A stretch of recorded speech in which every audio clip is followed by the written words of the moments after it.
scared. The Jews had just beaten the two most powerful, physically powerful people in the world. They had beaten Sichon and Og.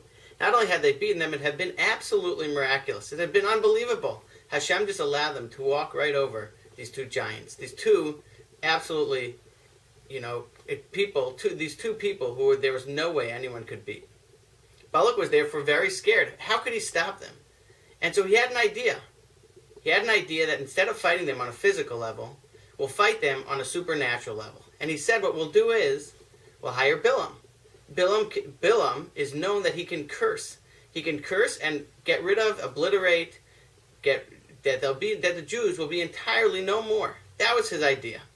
So he hires Bilam, and eventually Bilam comes to do his job.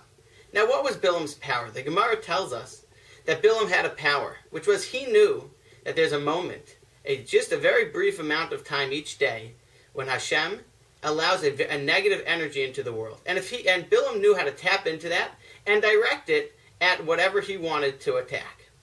The Gemara says, how long is that time?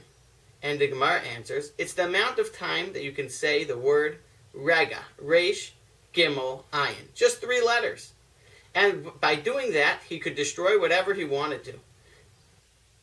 But, of course, Hashem didn't allow him to say that. Hashem did a great kindness to the Jewish nation. And during the times the times of Balak and Bilam, when Bilam was trying to tap into the negative energy, Hashem made it that there was no negative energy. There was nothing. There was nothing that Bilam could tap into, and therefore he wasn't able to destroy the Jews. Tosfos is bothered by the question, though. What could Bilam have said in the amount of time that you could only say 3 letters? And Tosfos gives 2 answers. His first answer is that he could have said a 3-letter word. He could have said, Kalem, destroy them, and with complete focus and direction. Absolute bad eye, absolute hatred, focus in saying just one word, 3 letters, Chaf Lamed Mem, Kalem, they would have been totally destroyed. Tosfos gives another answer, which teaches us an amazing, amazing lesson and rule for life.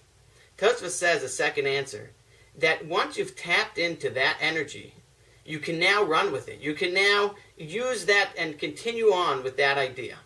And so if he had started off in the special moment of anger, of negative energy from Hashem, he could have continued on and said whatever he had wanted. He could have said endless curses of hatred to the Jews. But Hashem didn't have that anger. Hashem didn't have that negative energy because Hashem loves us and protects us. Many Svarim point out that, of course, this rule is true not only on a negative manner, but on a positive manner as well. And so if we're doing something that's a moment of Kedusha, and we run with it, we connect it, and we continue on with it, we have that energy of Kedusha.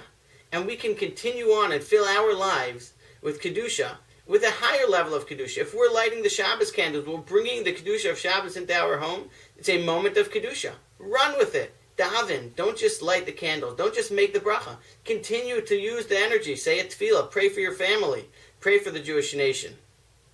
If you're in shul and you're davening, and you sit down right after davening with all the Kedusha of a public prayer, and you learn, you say some tehillim, you have that added Kedusha in everything that you do. And so there's a great lesson of how we can tap into those special moments of our life and utilize them to the utmost to fill our lives with Kedusha. Have a wonderful Shabbos.